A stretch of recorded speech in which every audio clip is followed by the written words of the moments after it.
Great, the time has come for us to start writing some PHP. All right, but before we do that, let's go to our root directory, make a shortcut, and put it on our desktop because we need to put files there all the time. And I don't want to be traveling from applications or programs, whatever in operating system you are. I don't want to be traveling a long way to find this folder.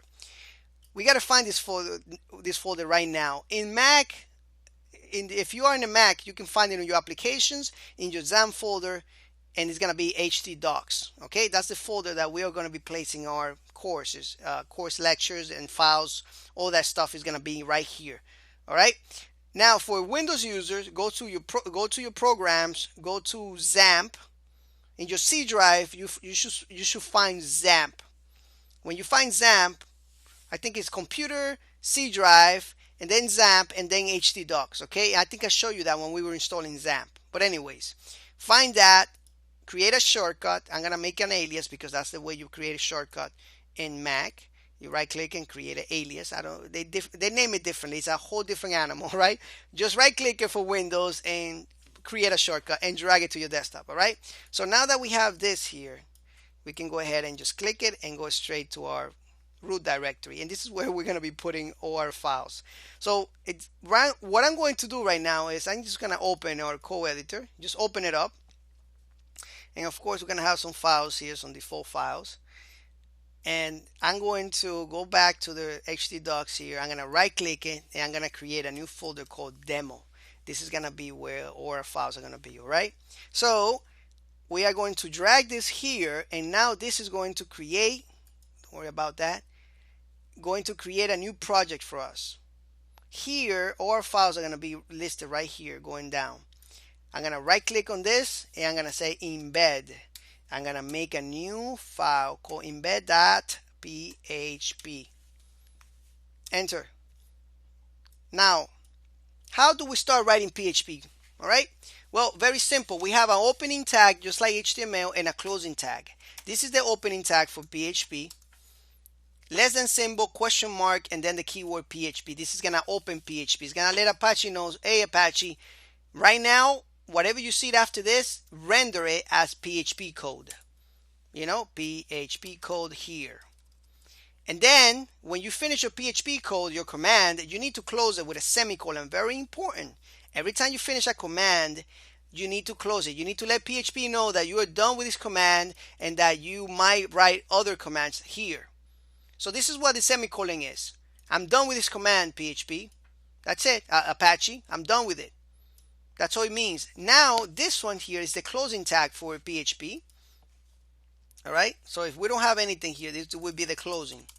Right there. Usually that's where you write it. You put it down all the way down. Then you write your PHP code here. And then you put the semicolon and you're done. And then you write some more PHP code down here with a semicolon. Semicolon means stop this command right here, and then you can write whatever other command after and close that command also. This one closes all the PHP commands. All right, and then after this goes HTML. So you can insert this in HTML right now, just the way it is. Another thing is that white space really doesn't matter in PHP. You can put all this in one line. You can bring this all the way down. You can put this code here, as long as you have a semicolon there, you're good to go. You can put that code like that. But of course, we're not going to do that because that looks bad, right? Just to let you know, that really doesn't matter. All right. Another thing is that you will see PHP code written like this. Let me just leave this there. You will see it. You will see it like this. That's a shorthand version, and you will see it like this. Right here, you will see it like this. All right, these are the formats that you will see PHP. This is bad form. The reason is, even though it's easier to write it like this, not all computers, not all servers, all Apache servers would be turned on them, would not be turned on them. You have to manually go to php.ini file and turn this on. So for example, let's say you write a plugin for WordPress or Drupal when you become a programmer, right? And if you write it in this way, the people that have a server, they have Apache running, and if they don't have it turned on, this would not work. This would not work, and this would not work. All right, so your code all of a sudden does not work in many people's computers. or servers or websites or applications. It will not work. So this will work everywhere PHP is available by default. All right, and it will always work. So that's why it is bad form. All right, that's one thing there. And I wanted to also explain to you that if you have another file here, for example, example.html, and for some reason you try to put some PHP coding here, it will not work. You can go ahead and try right now, but this will not display. It will not render PHP since this does not have a .php extension. You see, Apache looks at this and says, you know what, this is HTML. Whatever is in this file is HTML. I'm not gonna even look for PHP. But when you tell Apache, when you put this extension here, .php, you're telling Apache that this file here might include some PHP. So be in the lookout for PHP, Apache. You will see something there. That's what you're telling Apache when you have a .php extension. All right. So always make sure that you put your .php extension if you want your file to actually work. All right. So now that we have that, how do we look at files, right? How do we see them on the screen? Let me write a simple function here in this embed.php here. And this is called an echo. This function here is going to print out text on the screen right now. It's going to say hello student. There we go. And if I can write it, and then we close it with a semicolon. Jeez, there we go. Save it. That's what it's going to do. This is going to echo. All right, it's going to print something out. We put it in double quotes, or we can put single quotes. That's how we write strings. All right, in strings I mean text, and that's the term that we use in programming, string. All right, and then we close it with a semicolon. We close the PHP tags there.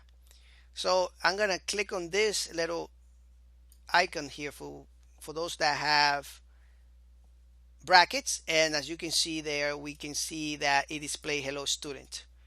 Now this might not work for some of you because I already set up mine, but I'm gonna help you set it up right now. If you click this, it might give you a window to tell you how to to set the base of this, right? The base directory of this, and just close that box and go to File, Project Settings, and then here on File, Project Settings, then put this down. I'm sorry, put HTTP ://localhost and then the name of your folder where your files are going to be, and click done.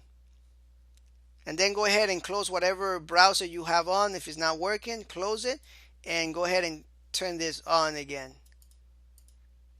All right, turn it on again until it's working.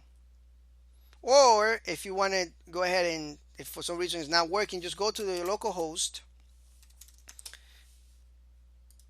right here. That's going to direct you to XAMPP, right? Because it has an index there. That is what it's doing, is redirecting us back to this folder. I'm gonna take this folder off, and I'm gonna type in the folder name, and I'm gonna click enter. And as you can see here, this is the index of demo. And here we got two files, the embed.php and the example.html. I'm going to show you that example. There is nothing there, and we have some PHP there, but it doesn't work. Well, let's just put a function here real quick just to show you. Hello, there we go. And if I refresh, it doesn't work. Let me show you. If I right click on, and this is Google Chrome by the way, if I right click on this and choose view page source, we can see that the PHP is there, but it's not rendering. Let's put some HTML here. I'm just gonna put a h1 tag hello. All right, refresh, and we can see that that's working. Let's take out this view source. Let's open this in. Let's go to the demo there and go to the example.html, and we can see the h1, but if we right click on it and we check on view source, we can see the PHP is there, but it's not working. So it doesn't work with the .html. Make sure you have that .php in there. All right. Another thing that I want you to install if you're using brackets is an extension called Emmet, and this is really easy to install. Go to your file tab here, click on extension manager. Here we can install many different plugins for exactly for this code editor, and type in Emmet. All right. I already have it installed, so this is gonna be grayed out, but you're gonna have a little button like this here that's gonna say install. Just click it and it will install this automatically. The reason why I want you to install that is because it's gonna make you a better programmer. Let me tell you why. You're gonna be a lot more productive when you actually use this.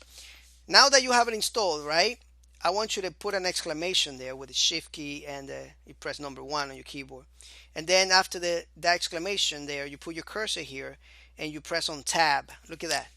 We wrote all this code just by doing that, and we can do many different things with it. So that's one of the reasons I want you to do that. So let's say, for example, I have something here, a class with a day with a class of demo, and then I want to put a UL there, and let me just show you the power of this.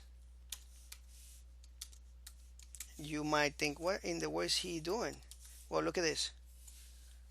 All right, this is the type of things that we will do. Now, I won't do this all the time, and if I do, for those of you that don't have this code editor, I will wait for you. All right, so I will wait for you to write this, and I will go slowly. So don't worry about me writing code too fast. I just want my students that downloaded brackets to know that this is available to them if they want to. All right. Anyway, thank you so much for watching this video here. Let's go to the next lecture. I want to show you some more PHP.